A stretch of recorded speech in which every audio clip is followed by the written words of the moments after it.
It's 3 in the morning in Lagos, Nigeria.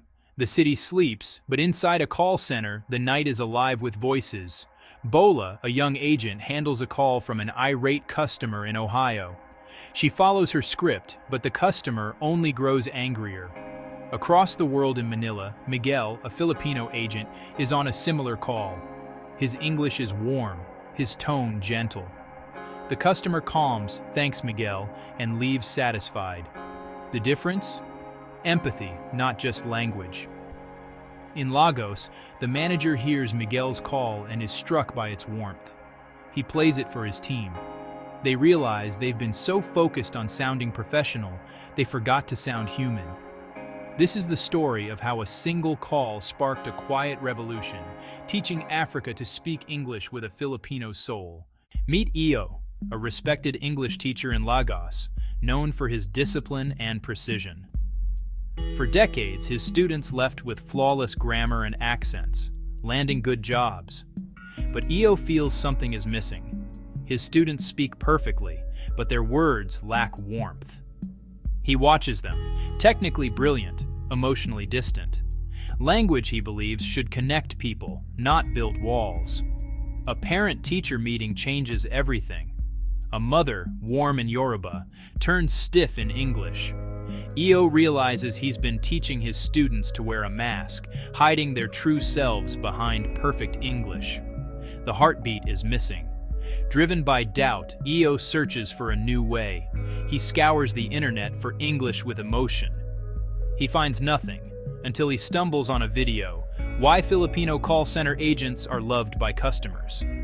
He clicks, curious. What he sees is a revelation. English spoken with a smile, empathy, and genuine connection. It's not about perfection, it's about feeling. Iyo's crisis becomes a quest. He decides to learn from the source. Against all advice, he books a flight to Manila. He's searching for the missing heartbeat of English.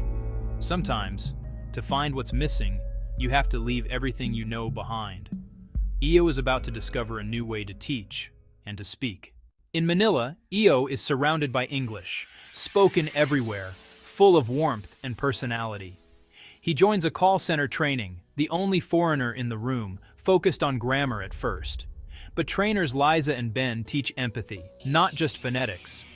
Listen with your heart, Liza says. Make them feel your smile through the phone. Role plays focus on validating feelings, not just solving problems. Outside, Iyo explores Filipino life, eating at carinderias, riding trains, seeing kindness everywhere. He sees humility and empathy woven into language and daily life. The magic isn't in the accent, it's in the connection. The heartbeat of English is alive, and Iyo is bringing it home. Iyo discovers the secret of Filipino English isn't just in words, but in a philosophy of respect and empathy. Words like po and opo show humility, transforming simple statements into acts of service. It's not about subservience, it's about honoring the other person's dignity. Trainers teach that tone matters more than vocabulary. Sincerity is everything. The goal, build trust, not just deliver information. Iyo learns about pakikisama, the value of harmony and getting along. Filipinos avoid confrontation, using gentle language to preserve relationships. It's about winning the person, not just the argument.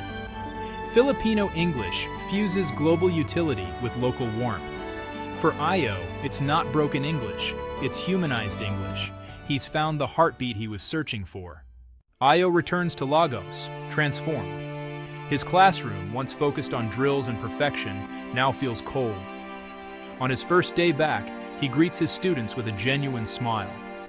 Today, we're not practicing th sounds. We're learning how to listen. He replaces accent drills with empathy exercises. Students share stories, respond with warmth, and practice the Filipino smile. Respectful terms like ma'am and sir become genuine, not just formalities. At first, students resist. But sir, this isn't proper English, one protests. Iyo replies, is it more professional to have a perfect accent and an angry customer, or a Nigerian accent and a happy one? Slowly, the classroom changes. Students relax, listen, and connect. A breakthrough comes when a student says, "Ma, I understand why you are worried. Let's talk about it." The revolution is quiet, heartfelt, and real. Change doesn't always shout. Sometimes it smiles. And in Ayo's classroom, a new way of speaking is born. Ayo's new methods spark debate across Nigeria. His students excel in interviews and customer service, but critics worry about the death of standards. Some fear that abandoning British or American accents means losing global respect. Others ask, why imitate the Philippines? When do we get to sound African? Ayo responds, this isn't imitation, it's inspiration. We're not erasing our identity, we're giving it a more effective voice. On national TV, he explains, we're not adopting their accent, but their philosophy of empathy and respect. We'll create a Nigerian English that's both sound and emotionally intelligent. The message resonates. Public opinion begins to shift. The debate isn't about accents, it's about what kind of English Africa wants to speak. The answer? One that connects, not divides. The movement grows, fueled by a vision of English that's both African and empathetic. The revolution is no longer just in Ayo's classroom, it's spreading across a continent. Ayo's approach spreads from classrooms to businesses across Africa. Call centers see customer satisfaction soar. Employee turnover drops. Banks, startups, and markets adopt empathy-based communication. The Filipino vibe becomes a tool for economic empowerment. Even families change. Parents use empathy at home, building stronger relationships. A mother in Kampala says, "Now I start by saying, I want to understand." Our home is more peaceful. The lessons in language become lessons in life. A new Pan-African identity emerges, English infused with warmth and respect. At international conferences, young Africans build bridges with emotionally intelligent communication. The continent isn't just speaking, it's connecting. Africa's voice is no longer just heard, it's felt, and the world is listening. The world takes notice of Africa's communication revolution. The first Global Communication and Empathy Summit is co-hosted in Manila and Lagos. Filipino trainers and African leaders share techniques and philosophies. They celebrate and community and harmony.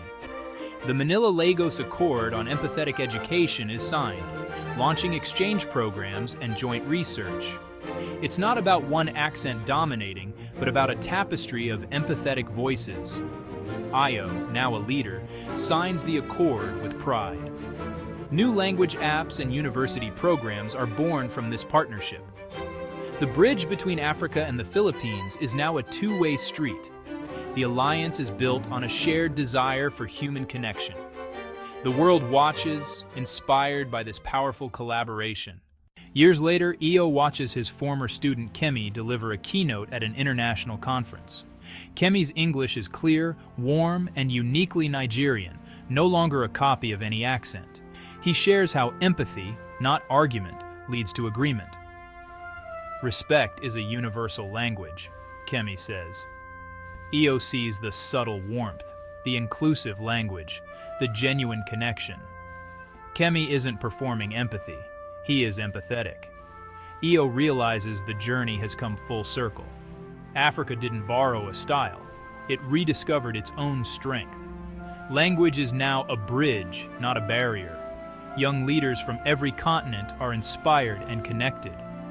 The story was never about accents or business. It was about unlocking humanity. A little humility, a dose of respect, and a sincere smile can change the world. This is the celebration of our shared, beautiful humanity.